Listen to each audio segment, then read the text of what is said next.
Fund का काम ही ये है कि कोई भी मईशत इस तरह की मुश्किल में आती है तो उसको उससे निकालें। So that's the true picture जो मेरा ख्याल है। नंबर 2 बात यह है कि पर फंड के पास जाना जो है IMF के पास, इसका मतलब है कि आप ICU की इकोनॉमी है, आप ICU के डॉक्टर के पास जा रहे हैं। पंजाब में बिजली के बिलों पर सब्सिडी देने पर IMF ने एतराज़ कर दिया। ज़राए वज़ारत ख़ज़ाना के मुताबिक IMF का मौक़िफ़ है कि मरकज़ी और सूबाई हुकूमतें बिजली के बिलों पर सब्सिडी देने के मजाज नहीं हैं। IMF ने पंजाब हुकूमत की जानिब से शहरियों को बिजली के बिल पर रियायत देने के फैसले की मुखालिफत कर दी है। कहा मरकजी और सूबाई हुकूमतें बिजली के बिलों पर रिलीफ देने की मजाज नहीं है। हो चुका है और अगर वो इस हफ्ते के शेड्यूल में नहीं आया तो इसका ये कतन मतलब नहीं है कि अगले हफ्ते के वो शेड्यूल में नहीं आएगा, ये डिस्कस नहीं होगा। नमस्कार दोस्तों, पाकिस्तान की सरकार अपने लोगों को सब्सिडी नहीं दे सकती क्योंकि IMF ने ऐतराज़ उठा दिया है कि वो पाकिस्तानियों को सब्सिडी ना दे, जिससे पाकिस्तान को IMF का पैसा भी नहीं मिलेगा। क्योंकि पाकिस्तान की सरकार अपने लोगों को राहत देने की कोशिश कर रही थी, लेकिन इस पर भी IMF ने पाकिस्तान पर ऐतराज़ उठा दिया है, जिसे लेकर के पाकिस्तानी इस वक्त काफ़ी ज़्यादा परेशान है। पाकिस्तानियों का कहना है कि IMF का पैसा यदि पाकिस्तान को नहीं मिलता है तो पाकिस्तान डिफ़ॉल्ट कर जाएगा, जिससे पाकिस्तान की काफ़ी ज़्यादा मुश्किलें बढ़ जाएंगी। और पाकिस्तान की सरकार पूरी कोशिश कर रही है किसी भी तरीक़ा से IMF की बातों को माना जाए। ICU का डॉक्टर आपको एक ट्रीटमेंट देके सर्जिकल वार्ड में ला सकता है, पर सर्जरी फिर भी आपने करनी है। ये दूसरी इंपॉर्टेंट बात है जो समझने की है। तीसरी बात यह है कि अभी IMF का 12 जुलाई 2024 को जब आपने एक इंक किया स्टाफ लेवल, तो उसके बाद कई मराहिल थे जो आपने तय करने थे। Here's the tactical part where I think हमें डिफरेंटली एक्ट करना चाहिए।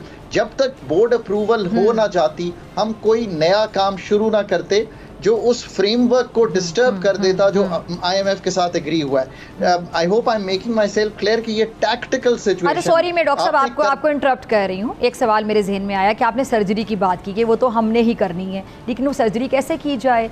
आपके सामने सारे मामलात हैं। ये जो अभी यूटिलिटी स्टोर्स वाले हैं वो भी एहतजाज कर रहे थे, ताजरों का एहतजाज, हड़ताल, आपके सामने सारे मामलात। फिर ये जो राइट साइजिंग का बोझ है, ये जो निचले मुलाजमीन हैं वो भी सवाल पूछ रहे हैं कि हम पर ही क्यों राइट साइजिंग कह दें, उसको आप इस्लाती एजेंडा कह दें। ये जो सारे मामलात हैं आपके सामने हैं, अब इसमें सर्जरी थोड़ी मुश्किल नहीं हो जाएगी?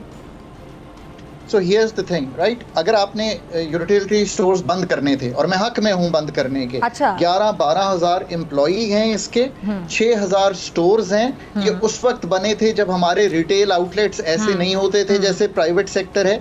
ये उस वक्त बने थे जब हम डायरेक्ट सब्सिडी 10 मिलियन जो हमारे हाउस होल्ड हैं उस तक नहीं पहुंचा सकते थे, तो इनका इजरा करना ठीक था।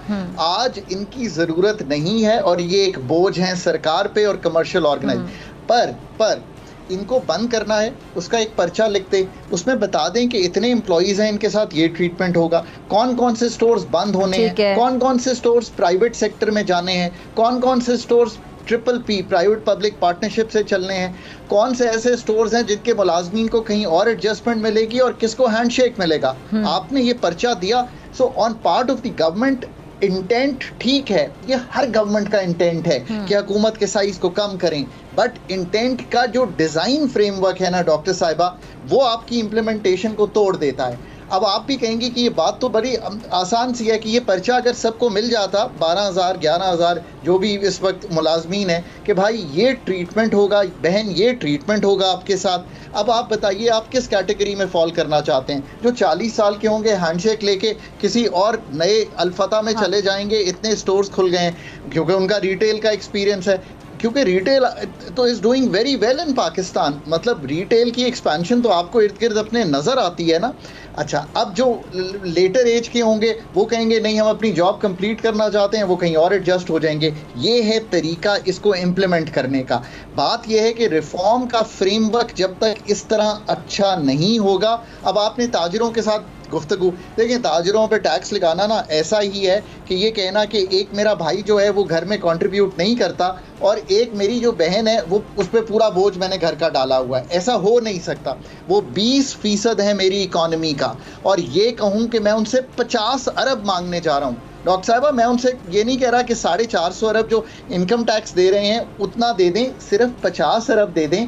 500 छोटी दुकान वाला और 60,000 बड़ी दुकान वाला। ठीक है, मैं आपकी बात से एग्री करती हूँ, लेकिन अब ये जो ताजिर हैं, मेरे प्रोग्राम में ये पिछले हफ्ते आपको पता है ये जब एहतजाज जारी है तो मैंने प्रोग्राम में दावत भी दी, सेगमेंट्स भी किए। उनका मौक़िफ़ ये है कि जी हम टैक्स क्यों इस तरह दें, और एक साहब ने तो यहाँ बैठ के यहाँ तक कह दिया था कि क्या गारंटी है कि वो जो मैं टैक्स दे रहा हूँ और फिर हमें जो क्या सहूलियात मिल रही हैं, हॉस्पिटल्स की फैसिलिटीज़ हमें मिल रही हैं उस तरह की जैसा कि टैक्स देने वाली कौमों को दी जाती हैं। उनके सवालात कुछ किसी हद तक जायज़ भी थे। फिर उन्होंने साथ ये कह दिया कि हुकूमत अपनी शाख खर्चियाँ क्यों कम नहीं करती है। तो आपके मुताबिक हुकूमत की जो शाख खर्चियाँ हैं बाकी हुकूमत को कम करने की ज़रूरत है, या हुकूमत ऑलरेडी जो कहती है हम तो दिल पे पत्थर रख के बैठे हुए हैं, फिर अवाम कहती है कि दिल पे पत्थर हुकूमत ने तो नहीं रखा हुआ, वो तो अवाम से रखवाए चले जा रहे हैं। बिजली के बिल आप देख लें डॉक्टर साहब, मिडिल क्लास लोगों को मैंने रोते हुए देखा है। डॉक्टर साहब आपको भी मिलते होंगे रोज़ की बुनियाद पर ऐसे लोग, और आपको ज़्यादा मिलते होंगे क्योंकि आप मईशत पर बात करते हैं।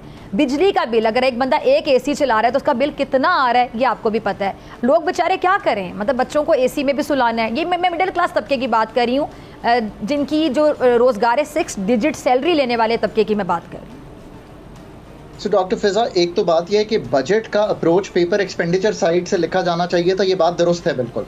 इसका मतलब ये है कि हमने 24% 24% बढ़ा दिया है अपना वो खर्चा जिसको करंट एक्सपेंड कहते हैं, तनख्वाहों का और बाकी रनिंग ऑफ द गवर्नमेंट का ओवरऑल। और इसमें अभी डेट सर्विसिंग को मैं शामिल नहीं करता, बिकॉज चलें वो तो आपके लिए हाथ में नहीं है इस वक्त, ये नहीं करना चाहिए था। दुरुस्त हमने 100% बढ़ा दिया अपना डेवलपमेंटल एक्सपेंडिचर, 1400 पे ले गए। मैंने उस वक्त भी कहा था कि ये नहीं पूरा होगा, वो अभी काट के आपने 1100 कर दिया और कट जाएगा। आपकी इस बात में और उनकी इस बात में वजन है कि एक्सपेंडिचर के रिफॉर्म दिखाई देने चाहिए। रियल एस्टेट पे भी जो 14% टैक्स है, रियल एस्टेट के प्रॉफिट्स पे 14% टैक्स है, और हमारे और आप पे ऑन द हायर लेवल 35 से 40% टैक्स है, और जो नॉन सैलरीड है उस पर 49% टैक्स है। सो मुसावी तो करें ना, कॉन्स्टिट्यूशन हमें ये तो हक देता है कि हम अपने ताजिर भाई बहन को कहें कि आपने मुसावी टैक्स देना है। So that's where the country should go.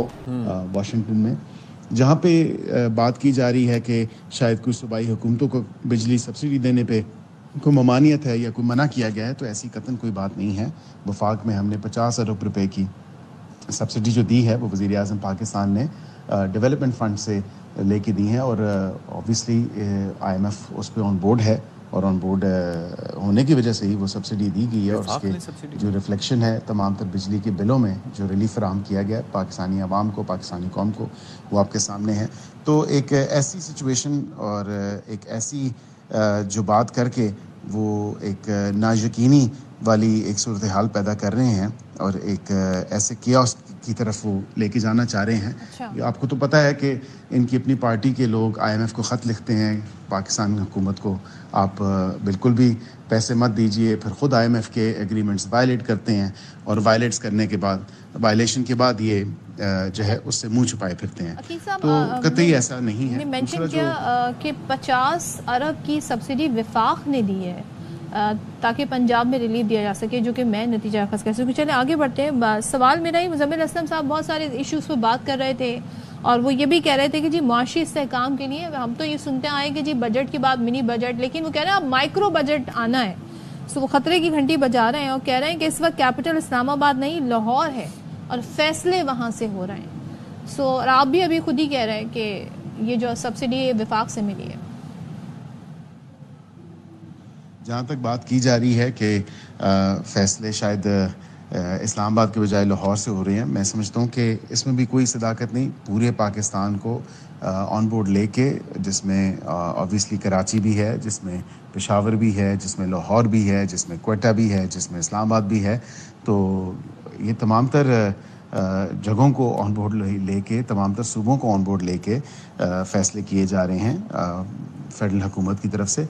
Again ये बातों की हद तक तो, या पॉलिटिकल पॉइंट स्कोरिंग के लिए तो बात की जा सकती है कि फ़ैसले यहाँ से नहीं यहाँ से हो रहे हैं, लेकिन इसमें भी कोई सदाकत नहीं है, और सिर्फ़ और सिर्फ अपनी सियासी दुकान चमकाने के लिए मिनी बजट या माइक्रो बजट या फ़ैसले यहाँ से नहीं यहाँ से हो रहे हैं ऐसा कहा जा रहा है। इसमें दर हकीकत जो है वो बिल्कुल इसके बरअक्स है। फ़ैसले बिल्कुल सूबों को ऑन बोर्ड भी लिया जा रहा है। चलें, थैंक यू सो मच। तो दोस्तों पाकिस्तान को IMF बार बार सख्त चेतावनी दे रहा है, क्योंकि पाकिस्तान को यदि IMF से पैसा लेना है तो IMF की हर एक शर्त को पूरा करना होगा, उसके बाद ही पाकिस्तान को पैसा मिल सकता है। यदि पाकिस्तान IMF की शर्तों से बचने की कोशिश करता है तो पाकिस्तान के लिए पैसा मिलना काफ़ी ज़्यादा मुश्किल हो जाएगा, क्योंकि जिस तरह से IMF एक के बाद एक पाकिस्तान पर कड़ी शर्त दे रहा है, उससे पाकिस्तान इस वक्त काफ़ी ज़्यादा परेशान है, क्योंकि पाकिस्तान की सरकार पूरी तरीक़ा से IMF के आगे लेट चुकी है। और जिस तरह से पाकिस्तान की सरकार ने IMF के बिना कहने पर ही अपने लोगों को सब्सिडी देने की कोशिश की थी, उसके बाद IMF ने पाकिस्तान को पैगाम भेज दिया है कि वो ऐसा ना करे। पाकिस्तान यदि अपने लोगों को सब्सिडी देता है तो पाकिस्तान काफ़ी ज़्यादा मुश्किल में फंस जाएगा। यदि पाकिस्तान को IMF का पैसा नहीं मिलेगा तो पाकिस्तान डिफ़ॉल्ट कर जाएगा। इसके लिए पाकिस्तान हर मुमकिन कोशिश कर रहा है कि IMF की सभी शर्तों को किसी भी प्रकार से पूरा कर दिया जाए, जिससे पाकिस्तान को पैसा मिल जाए। आपकी क्या राय कमेंट में जरूर शेयर करें। यदि आप चैनल पर नए, चैनल को सब्सक्राइब करें। वीडियो पसंद आए तो लाइक करें, कमेंट करें और शेयर करें। जय हिंद, वंदे मातरम।